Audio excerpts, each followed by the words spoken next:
This is going to be a short story by Ray Bradbury, and it's called The Pedestrian.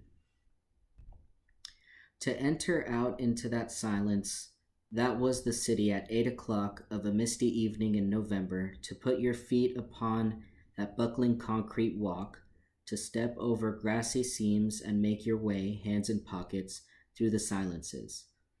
That was what Mr. Leonard Mead most dearly loved to do. He would stand upon the corner of an intersection and peer down long moonlit avenues of sidewalk in four directions, deciding which way to go, but it really made no difference. He was alone in this world of 2053 AD, or as good as alone, and with a final decision made, a path selected, he would stride off, sending patterns of frosty air before him like the smoke of a cigar. Sometimes he would walk for hours and miles and return only at midnight to his house, and on his way he would see the cottages and homes with their dark windows, and it was not unequal to walking through a graveyard where only the faintest glimmers of firefly appear in flickers behind the windows.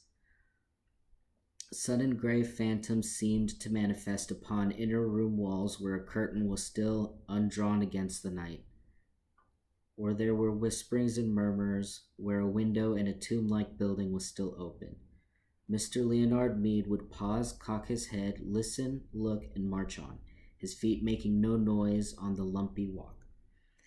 For long ago he had wisely changed to sneakers when strolling at night, because the dogs in intermittent squads would parallel his journey with barkings if he wore hard heels, and light might click on and faces appear, and an entire street be startled by the passing of a lone figure himself in the early November evening. On this particular evening, he began his journey in a westerly direction towards the hidden sea. There was a good crystal frost in the air.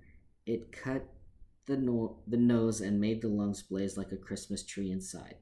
You could feel the cold light going on and off, all the branches filled with invisible snow. He listened to the faint push of his soft shoes through autumn leaves with satisfaction and whistled a cold, quiet whistle between his teeth, occasionally picking up a leaf as he passed, examining its skeletal pattern in the infrequent lamplights as he went, smelling its rusty smell. "Hello in there," he whispered to every house on every side as he moved. "What's up tonight on Channel 4, Channel 7, Channel 9? Where are the cowboys rushing, and do I see the United States cavalry over the next hill to the rescue?" The street was silent and long and empty, with only his shadow moving like the shadow of a hawk in mid-country. If he closed his eyes and stood very still, frozen, he could imagine himself upon the center of a plain and wintry, windless Arizona desert, with no house in 1,000 miles and only dry riverbeds, the street for company. "What is it now?" he asked the houses, noticing his wristwatch. 8:30 p.m.? Time for a dozen assorted murders, a quiz, a review, a comedian falling off the stage. Was that a murmur of laughter from within a moon-white house? He hesitated but went on when nothing more happened. He stumbled over a particularly uneven section of sidewalk. The cement was vanishing under flowers and grass. In 10 years of walking by night or day for thousands of miles, he had never met another person walking, not one in all that time. He came to a cloverleaf intersection, which stood silent where two main highways crossed the town. During the day, it was a thunderous surge of cars, the gas stations open, a great insect rustling, and a ceaseless jockeying for position as the scarab beetles, a faint incense puttering from their exhausts, skimming homeward to the far directions. But now these highways too were like streams in a dry season, all stone and bed in moon radiance. He turned back on a side street, circling around towards his home.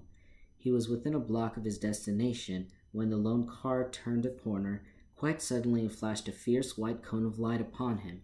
He stood entranced. not unlike a night moth, stunned by the illumination and then drawn toward it. A metallic voice called to him. "Stand still. Stay where you are. Don't move." He halted. "Put up your hands." "But," he said, "your hands up, or we'll shoot." The police, of course, but what a rare, incredible thing in a city of 3 million. There was only one police car left. Wasn't that correct? Ever since a year ago, 2052, the election year, the force had been cut down from 3 cars to 1. Crime was ebbing.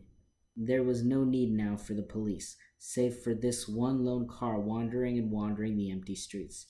"Your name?" said the police car in a metallic whisper. He couldn't see the men in it for the bright light in his eyes. "Leonard Mead," he said. "Speak up." "Leonard Mead. Business or profession?" "I guess you'd call me a writer." "No profession," said the police car, as if talking to itself. The light held him fixed, like a museum specimen, needle thrust through chest. "You might say that," said Mead. He hadn't written in years. Magazines and books didn't sell anymore. Everything went on in the tomb-like houses at night now, he thought, continuing his fancy. The tombs, ill-lit by television light, where the people sat like the dead, the gray or multicolored lights touching their faces, but never really touching them. "No profession," said the phonographic voice, hissing. "What are you doing out?" "Walking," said Leonard. "Walking?" "Just walking," he said simply, but his face felt cold. "Walking, just walking. Walking?" "Yes, sir." "Walking where? For what?" "Walking for air. Walking to sea." "Your address?" 11 South St. James Street. "And there is air in your house? You have an air conditioner, Mr. Mead?" "Yes." "And you have a viewing screen in your house to see with?" "No." "No?" There was a crackling quiet that in itself was an accusation. "Are you married, Mr. Mead?" "No."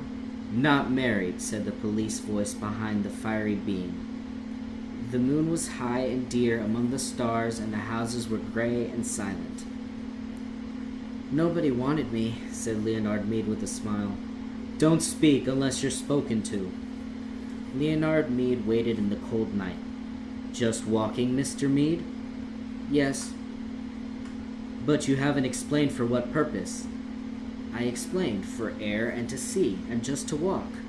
"Have you done this often?" "Every night for years." The police car sat in the center of the street with its radio throat faintly humming. "Well, Mr. Mead," it said. "Is that all?" he asked politely. "Yes," said the voice. "Here." There was a sigh, a pop. The back door of the police car sprang wide. "Get in." "Wait a minute, I haven't done anything." "Get in." "I protest." "Mr. Mead." He walked like a man suddenly drunk. As he passed the front window of the car, he looked in. As he had expected, there was no one in the front seat, no one in the car at all. "Get in." He put his head to the door and peered into the back seat, which was a little cell, a little black jail with bars. It smelled of riveted steel. It smelled of harsh antiseptic. It smelled too clean and hard and metallic. There was nothing soft there. "Now, if you had a wife to give you an alibi," said the iron voice, "but—" "Where are you taking me?" The car hesitated, or rather gave a faint whirring click, as if information somewhere was dropping card by punch, slot card under electric eyes. "To the Psychiatric Center for Research on Regressive Tendencies." He got in. The door shut with a soft thud. The police car rolled through the night avenues, flashing its dim lights ahead. They passed one house on one street. A moment later, one house in an entire city of houses that were dark, but this one particular house had all of its electric lights brightly lit, every window a loud yellow illumination, square and warm in the cool darkness. "That is my house," said Leonard Mead. No one answered him. The car moved down the empty riverbed streets and off away, leaving the empty streets with the empty sidewalks, and no sound and no motion all the rest of the chill November night.